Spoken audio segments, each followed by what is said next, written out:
তারাপুর ওভারব্রিজের পাশে থাকা একটি বৈদ্যুতিন হাই ভোল্টেজ কারেন্টের খুঁটিতে অগ্নিকাণ্ড। অল্পের জন্য রক্ষা পেল গোটা এলাকা। বৃহস্পতিবার সকালে এক বড়সড় ঘটনা থেকে অল্পের জন্য রক্ষা পেল বৃহত্তর তারাপুর এলাকা।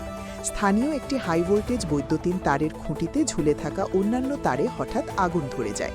মুহূর্তের মধ্যে আতঙ্ক ও চাঞ্চল্যের সৃষ্টি হয় গোটা এলাকায়।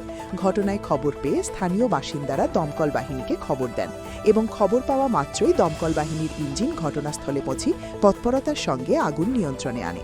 প্রত্যক্ষদর্শীরা জানান, হাই ভোল্টেজ তারের ওপর একটি পাখি বসেছিল এবং হঠাৎ পাখিটি বৈদ্যুতিন তারের সংস্পর্শে আসায় আগুন লেগে নিচে পড়ে যায়। সেই পাখিটির জন্যই আগুনের সূত্রপাত হয়েছে বলে জানিয়েছেন প্রত্যক্ষদর্শীরা।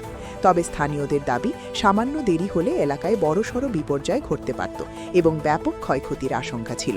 এদিকে অগ্নিকাণ্ডের ফলে কিছু কেবল লাইনের তার ক্ষতিগ্রস্ত হয়েছে বলে জানিয়েছেন স্থানীয়রা।